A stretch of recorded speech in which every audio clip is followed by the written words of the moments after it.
Hello friends, आज की date है 11th ऑफ जुलाई 2023 एंड आज हम द हिंदू के नहीं सिर्फ इंडियन एक्सप्रेस के भी कुछ आर्टिकल्स डिस्कस करेंगे जो कि बहुत ज़्यादा इम्पॉर्टेंट होंगे। तो चलिए आज हम 5 आर्टिकल स्टार्ट करेंगे या डिस्कस करेंगे। पहला आर्टिकल जो है हमारा वो द हिंदू में जो टेक्स्ट एंड कॉन्टेक्स्ट करके जो एक पेज आता है उसमें दिया गया है जिसका नाम है ग्लोबल साउथ। मतलब ये जो वर्ड है ना ग्लोबल साउथ, ये कहाँ से ओरिजिन हुआ, अक्सर आप सुनते होंगे। तो इसके बारे में आज हम जानेंगे कि ग्लोबल साउथ है क्या और इसका ओरिजिन है क्या। दूसरा आर्टिकल हम डिस्कस करेंगे, आज है वर्ल्ड पॉपुलेशन डे। तो इसमें जो थीम है वो जेंडर इक्वलिटी की है। तो इसमें हम जानेंगे कैसे कितने हद तक जेंडर इक्वलिटी अभी आ पाई है और कहाँ कहाँ गैप्स हैं। तीसरा आर्टिकल हम डिस्कस करेंगे चंद्रयान 3 के मिशन के बारे में। जी हाँ, चंद्रयान 3 मिशन आने वाला है 14 ऑफ जुलाई को लॉन्च होने वाला है चंद्रयान 3। इससे पहले चंद्रयान 1 एंड चंद्रयान 2 लॉन्च हो चुका था। चंद्रयान 1 हुआ था 2009 के करीब में और चंद्रयान 2 जो लॉन्च हुआ था 2019 में। चंद्रयान 1 जो था ना काफ़ी सक्सेसफुल रहा, लेकिन चंद्रयान 2 उसका जो लैंडर और रोवर था ना वो थोड़ा सा फेल हो चुका। तो अब थर्ड वाले में चंद्रयान 3 में हम जानेंगे कि क्या क्या इंक्लूड किया गया है और क्या क्या पहले से इन्होंने पूरी तैयारी करी है कि ये मिशन फेल ना हो।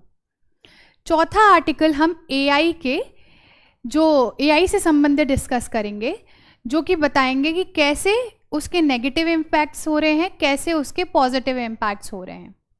हमारा पांचवा आर्टिकल होगा इंडियन एक्सप्रेस का, जिसमें हम जानेंगे कि हाल ही में यूएस के सुप्रीम कोर्ट ने ये वर्डिक्ट दिया है कि जो यूनिवर्सिटीज़ हैं जैसे हार्वर्ड यूनिवर्सिटी हो गई, वहाँ पे जो अफर्मेटिव एक्शंस हैं, जो अफर्मेटिव पॉलिसीज़ हैं, उसको रद्द कर दिया गया है।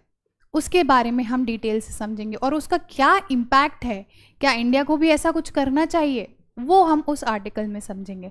चलिए स्टार्ट करते हैं हमारे पहले आर्टिकल से, जो है ग्लोबल साउथ से संबंधित। देखिए इस आर्टिकल में ना मेजरली बात करी है कि ग्लोबल साउथ होता क्या है, इसका ओरिजिन क्या है। देखिए ग्लोबल साउथ वो ग्रुप है उन कंट्रीज़ का, जैसे एशिया हो गई, अफ्रीका हो गया, लैटिन अमेरिका हो गया, ठीक है। तो जो है ना पहले के टाइम पे डेवलपिंग या अंडर डेवलप्ड मानी जाती थी, तो उनको एक नाम दे दिया गया है कि ये ग्लोबल साउथ है। अब आप बताइए कि ग्लोबल नॉर्थ कौन सी कंट्रीज़ होती होंगी। हाँ, जो डेवलप्ड कंट्रीज़ होती हैं, जैसे वेस्टर्न कंट्रीज़, यूएस हो गया, यूके हो गया, यूरोपियन कंट्रीज़ जितनी भी होगी उनको ग्लोबल नॉर्थ कहा जाता है। अब जानते हैं कि इस टर्म का ग्लोबल साउथ का ओरिजिन कहाँ से हुआ। देखिए ये थे कार्ल ऑगलेसबाय, इन्होंने इस टर्म को कॉइन किया था 1969 के टाइम पे। ये टाइम कौन सा टाइम था, ये टाइम था कोल्ड वॉर एरा। समझ में आया, कोल्ड वॉर एरा का टाइम चल रहा था। लेकिन उस टाइम ना ग्लोबल साउथ बहुत ही ज़्यादा प्रचलित में नहीं था, मतलब इजी टॉक में नहीं आता था। वर्ड कौन सा यूज किया जाता था, वो था थर्ड वर्ल्ड कंट्रीज। अब इसके बारे में पहले हम जानते हैं कि ये थर्ड वर्ल्ड कंट्रीज का कॉन्सेप्ट क्या था। देखिए कुछ कंट्रीज के साथ ना बहुत पास्ट में एक्सपीरियंसेस अच्छे नहीं रहे थे, जैसे कि कॉलोनाइज किया गया था हमारा इंडिया हो गया, एशियाटिक कंट्रीज़ काफ़ी सारे थी, अफ्रीकन कंट्रीज़ थी, लैटिन अमेरिका था। तो इनको मिला के उनको क्या कहा जाता है, थर्ड वर्ल्ड कंट्री। अब थर्ड वर्ल्ड कंट्री में ना काफ़ी ज़्यादा पॉवर्टी हुआ करती थी, काफ़ी अंडर डेवलप्ड हुआ करता था, या फिर डेवलपिंग भी कह सकते हैं। दो टाइप की और होती हैं, एक होता है फर्स्ट वर्ल्ड कंट्रीज़, इसको आप सोच सकते हो क्या होंगी ये ऑब्वियसली वेस्टर्न वर्ल्ड है। और सेकंड है सेकंड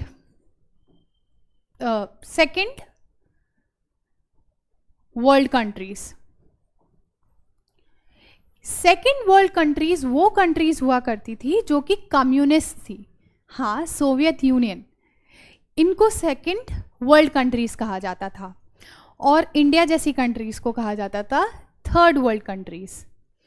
अब आप सोच रहे हो कि थर्ड वर्ल्ड कंट्रीज ही क्यों कहा जाता था? क्योंकि यार वेस्ट की मोनोपोली है, जो वेस्ट कहेगा वो अपने आप को सबसे ज़्यादा सिविलाइज्ड मानता है। अगर सिविलाइज मानता है तो बाकियों को अनसिविलाइज मानेगा, तो उनको थर्ड रैंक देगा ना। तो बस इसीलिए इसको थर्ड वर्ल्ड कंट्री माना जाता था। लेकिन क्या हुआ जब 1991 में सोवियत यूनियन कोलैप्स हो गया, मतलब कोल्ड वॉर जो आपकी है वो ख़त्म हो गई, तो ये जो थर्ड वर्ल्ड कंट्री है ना, ये ना कम यूज़ होने लग गया। फिर कौन सा वर्ड यूज़ होने लग गया है आपका? Global south. एक्चुअल में बात वही है कि ग्लोबल साउथ का मतलब वही है कि थर्ड वर्ल्ड कंट्रीज़ को ये लोग डिपिक्ट करना चाहते हैं इससे। तो आप ये सोच रहे होगे कि ग्लोबल साउथ मतलब अर्थ है, अर्थ को हमने बीच में डिवाइड किया, तो ऊपर वाली कंट्रीज़ को ग्लोबल नॉर्थ कह दिया, ग्लोबल साउथ कह दिया नीचे वाली को। लेकिन नहीं, ये जोग्राफिकल डिवीज़न नहीं है, ये ना इकोनॉमिक और पॉलिटिकल डिवीज़न है। मतलब जो कि बहुत ज़्यादा एडवांस कंट्रीज़ हो गई इकोनॉमिकली, पॉलिटिकली, तो उनको कह दिया जाता है ग्लोबल नॉर्थ, और जो डेवलपिंग कंट्रीज़ या अंडर डेवलप्ड कंट्रीज़ हैं उनको कह दिया जाता है ग्लोबल साउथ। ये बात समझ में आई? तो इस आर्टिकल में ना ये डिस्कस किया गया है कि आज जो 21st सेंचुरी है, पहले जो पाइवट पॉइंट था, मतलब जो फोकस पॉइंट था ना डेवलपमेंट का, वो हुआ करता था यूरोप हो गया, यूएस हो गया। लेकिन आज के टाइम पे ये जो पाइवट है वो शिफ्ट हो चुका है कहाँ पे? इंडो एशिया या एशिया पैसिफिक रीजन में। मतलब इसका ये है कि अब जो इकोनॉमिक डेवलपमेंट हो रही है ना, वो इस रीजन में हो रही है। एशिया पैसिफिक रीजन में इकोनॉमिक डेवलपमेंट सबसे ज़्यादा है। तो आर्टिकल में इन्होंने, राइटर ने कुछ आपको डेटा दिया है ये बताते हुए कि कैसे जो हमारी ब्रिक्स कंट्री हो गई, उनकी जीडीपी G7 से काफ़ी ज़्यादा है। सोच सकते हैं ग्लोबल साउथ की इकोनॉमी जो है ग्लोबल नॉर्थ से काफ़ी ज़्यादा है। इन्होंने बताया है कि टॉप 4 कंट्री जो रिचेस्ट कंट्री होने वाली है, तो उसमें से 2 कंट्रीज़ तो चाइना और इंडिया होने वाली है। तो जो फोकस है आपका अब ग्लोबल साउथ की तरफ आ जाना चाहिए। राइटर ये भी कह रहे हैं कि अब पॉलिटिकल सेंस में भी जो एशिया है वो काफ़ी मतलब सेंटर स्टेज ले रहा है ग्लोबल पॉलिटिक्स में। कैसे? अभी कल के आर्टिकल में हमने डिस्कस किया था, चाइना ने, एक मिनट, चाइना ने एक अग्रीमेंट ब्रेक करवाया है किसके बीच में? आपका ईरान और सऊदी अरेबिया के बीच में, जहां बिल्कुल भी सालों साल तक कोई पीस स्टैब्लिश नहीं हो रहा था, कोई भी बीच का रास्ता नहीं निकल रहा था, तो वहां पे चाइना ने इन दोनों के बीच में चाहे 6 महीने के लिए सही एक अग्रीमेंट करवाया कि हाँ तुम लोग एक दूसरे की बातों को समझो। ये बहुत बड़ा डेवलपमेंट है। तो इस आर्टिकल में यही फोकस किया गया है कि कैसे एशियाटिक कंट्रीज़ अब जियोपॉलिटिक्स में भी एक बहुत अच्छा, बहुत महत्वपूर्ण रोल प्ले कर रही हैं। तो ये था हमारा ग्लोबल साउथ से संबंधित आर्टिकल। नेक्स्ट आर्टिकल हम समझेंगे चंद्रयान 3 के मिशन के बारे में। देखिए, चंद्रयान 3 के मिशन के बारे में स्टार्ट करने से पहले ये तो हमने डिस्कस करा ही है कि ये लॉन्च होने वाला है 14 जुलाई।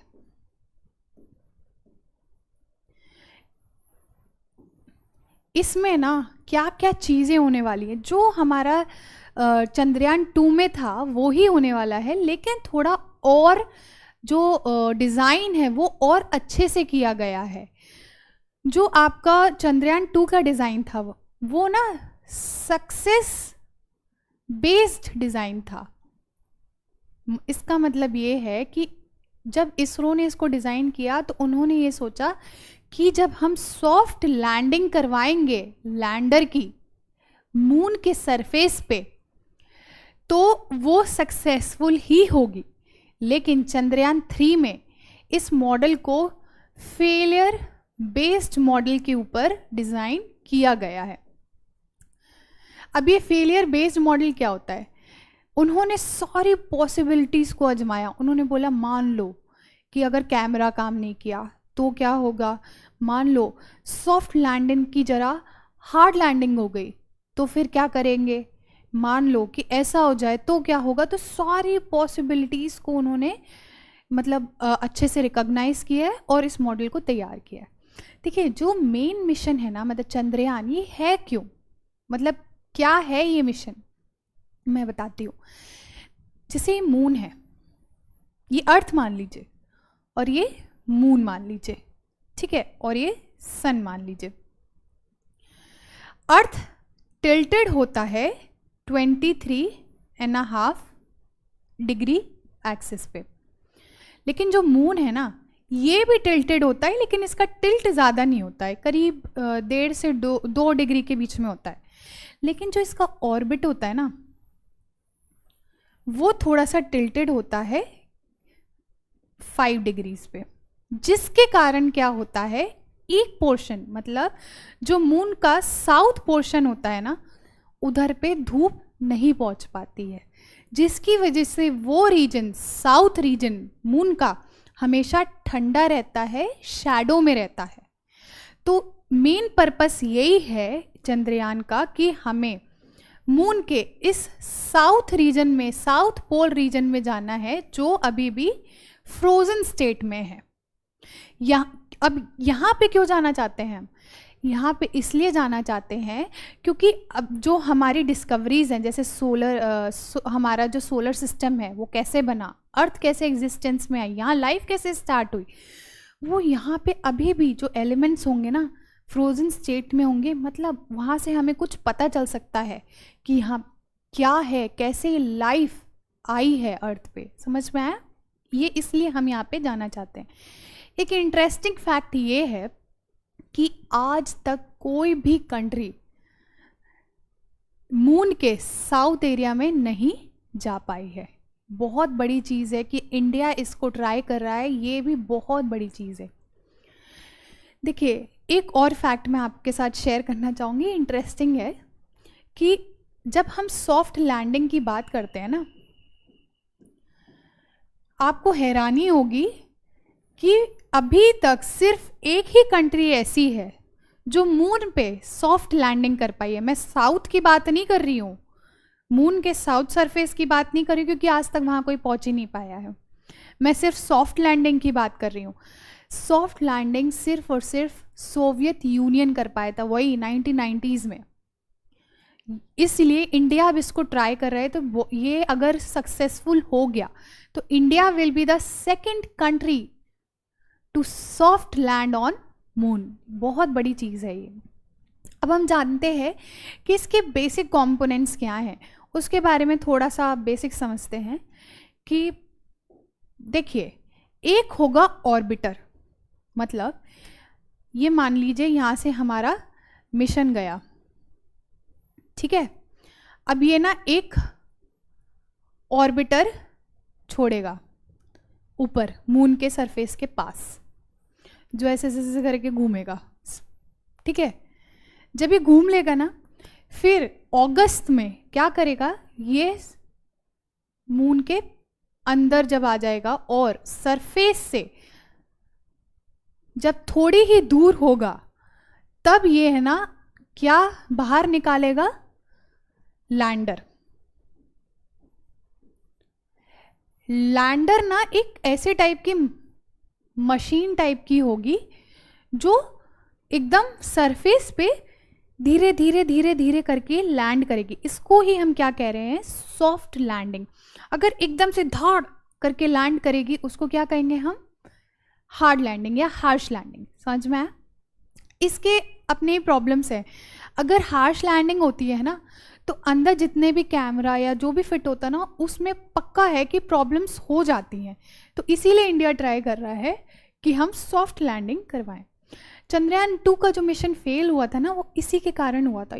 इसको हमने सोचा कि सॉफ्ट लैंडिंग करेगा, लेकिन ये एकदम से धाड़ से हार्श लैंडिंग करा और इसके टुकड़े टुकड़े हो गए थे, जिसकी वजह से रोवर भी बाहर निकला। अभी रोवर क्या है, इसके अंदर से ना ऐसे से करके निकलेगा एक रोवर, जिसके पास कुछ व्हील्स होंगे, और ये ना पूरे मून के सरफेस पे घूम घूम के डेटा को कलेक्ट करेगा, रॉक्स की स्टडी करेगा।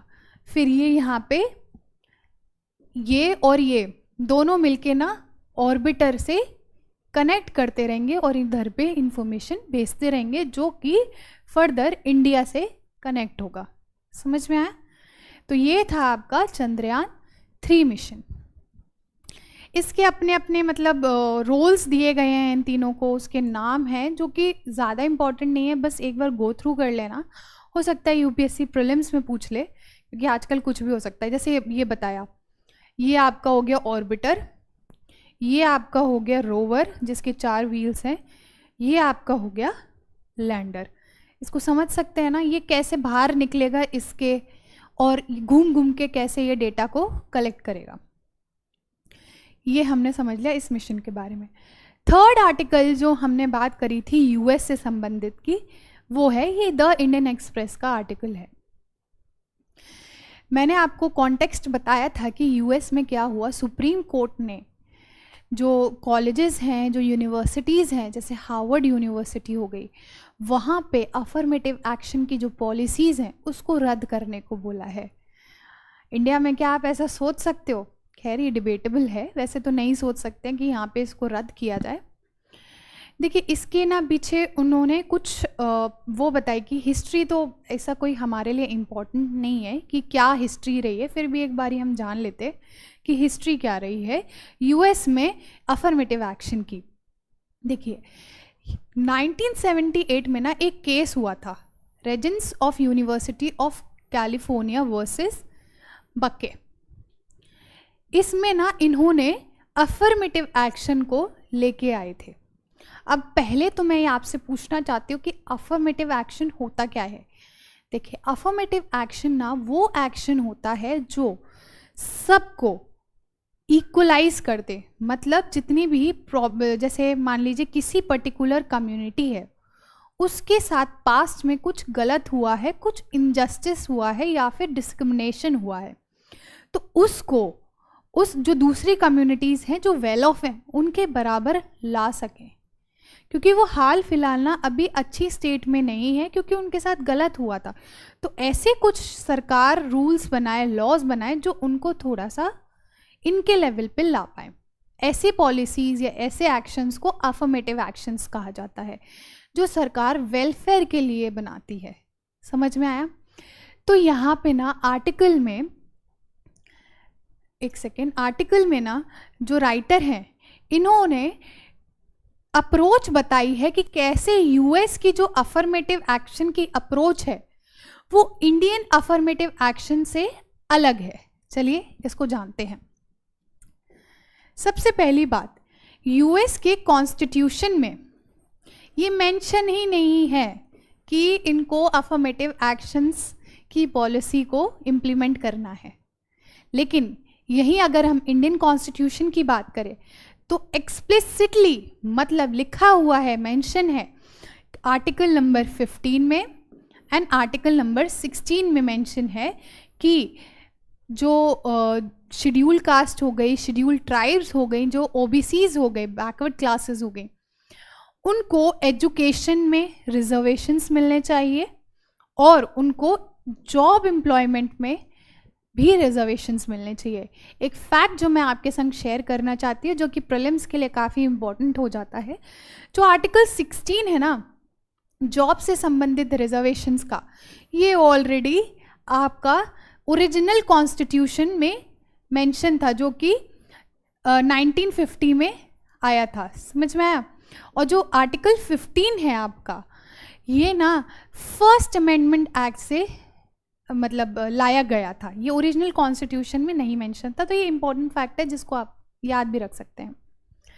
तो हम यहाँ बात कर रहे थे कि हाँ इसमें मेंशन नहीं है और इंडिया में मेंशन है। सेकेंडली, इंडिया की जो अफर्मेटिव एक्शन की पॉलिसी है वो बिल्कुल डिफरेंट है, मतलब जो इंटरप्रिटेशन है बिल्कुल डिफरेंट है यूएस की इंटरप्रिटेशन से। कैसे? देखिए, एक कॉन्सेप्ट होता है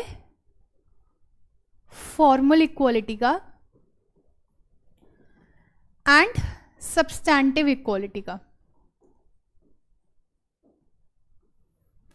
फॉर्मल इक्वालिटी ना यूएस में चलती है और सब्सटैंटिव इक्वालिटी हम इंडिया में फॉलो करते हैं। अब ये फॉर्मल इक्वालिटी है क्या?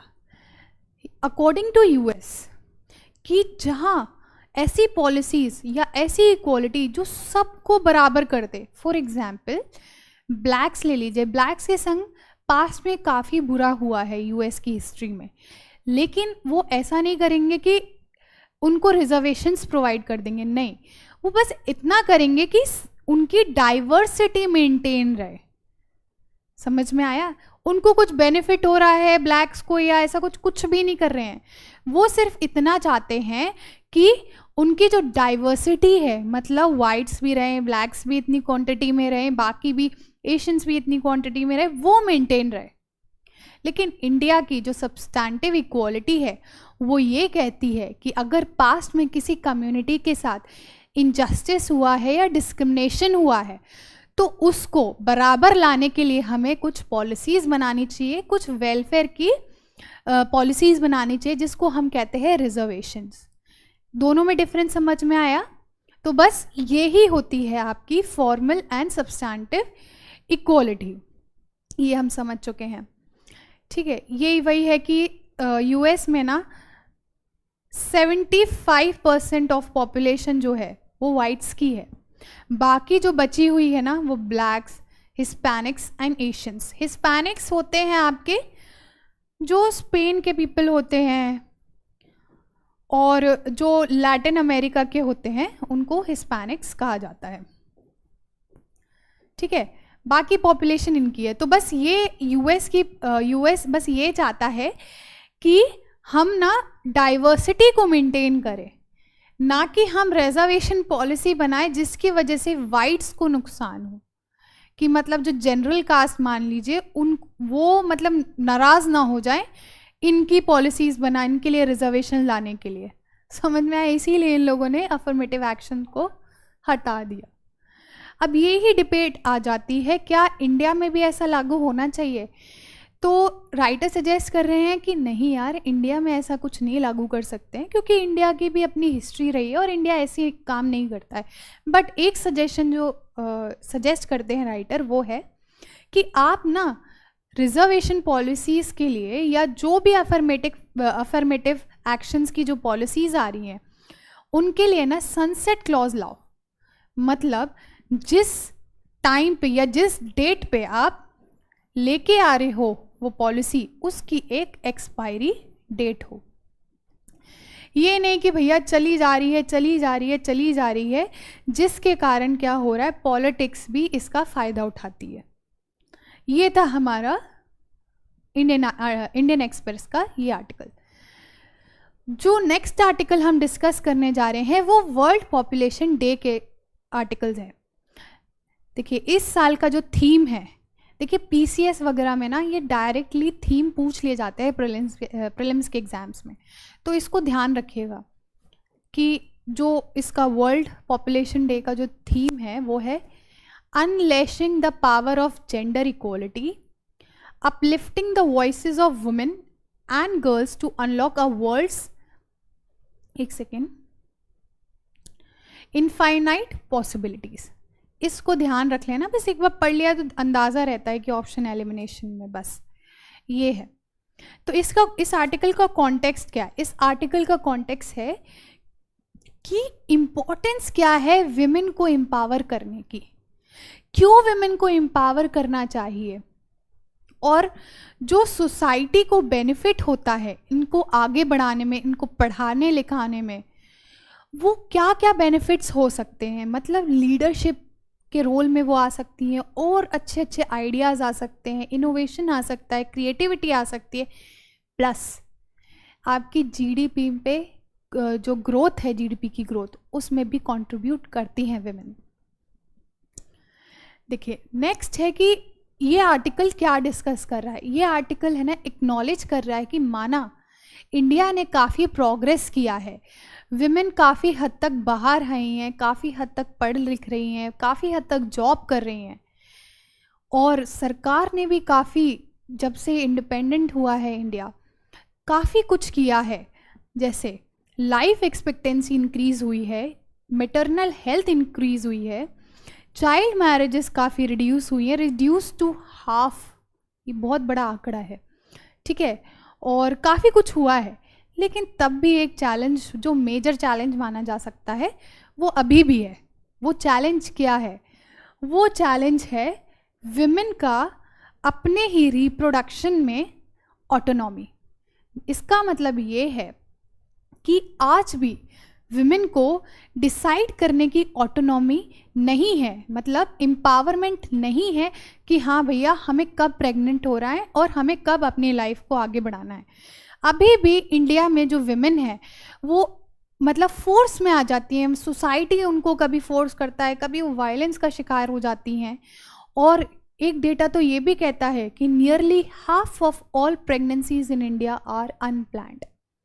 तो सबसे बड़ा चैलेंज यही है कि हम फिजिकल ऑटोनॉमी अभी तक नहीं दे पाए हैं विमेन को, ये मेजर चैलेंज है इधर का। फिर यही वही बात है कि एक डेटा दिया गया है जो काफ़ी इम्पॉर्टेंट है, ये है कि जो विमेन का लेबर फोर्स पार्टिसिपेशन है, अगर इसको 10% से बढ़ा दिया जाए, लेबर फोर्स पार्टिसिपेशन को अगर 10% से बढ़ा दिया जाए, तो वो क्या रिजल्ट करेगा? मोर देन, मतलब 70% से ज़्यादा पोटेंशियल जीडीपी ग्रोथ को वो लीड कर सकता है। सोच सकते हैं आप, क्योंकि जो विमेन है ना almost half of the population chunk को रिप्रेजेंट करती है, तो ऑब्वियसली उनका एम्पावरमेंट तो जीडीपी को बढ़ाएगा ही। लेकिन ये डेटा इंपॉर्टेंट है तो आप उसको अच्छे से चेक कर लेना। जो नेक्स्ट आर्टिकल हम डिस्कस करने जा रहे हैं वो है एआई से रिलेटेड, आर्टिफिशियल इंटेलिजेंस से रिलेटेड। जैसे कि आप जानते हैं कि आज इतना साइंस डेवलप हो चुका है और आर्टिफिशियल इंटेलिजेंस तो आज मतलब हर घर के शब्दों में है। इनफैक्ट हमारे घर में मम्मी पापा दादा दादी हर कोई जानता है कि आर्टिफिशियल इंटेलिजेंस होता क्या है।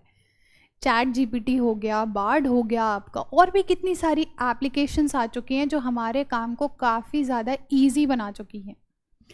तो ये जो आर्टिकल है ना, इसने आर्टिफिशियल इंटेलिजेंस के इम्पैक्ट के बारे में बात करी है, क्या उसके पॉजिटिव एंड क्या उसके नेगेटिव इफ़ेक्ट्स हैं।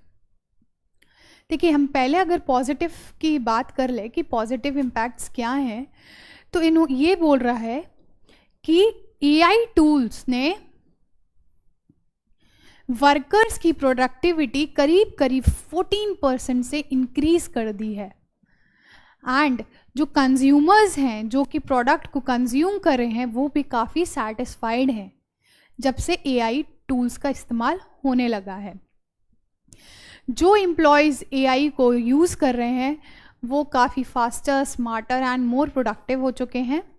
एंड एक रिसर्च कंडक्ट हुई थी जो कि प्रेडिक्ट करती है कि ग्लोबल जीडीपी का इंक्रीज हो सकता है 14%, यानी $15.7 ट्रिलियन से 2030 तक एआई के एडवांसमेंट की वजह से। ये भी डेटा इंपॉर्टेंट है, ये नोट कर लीजिए आप।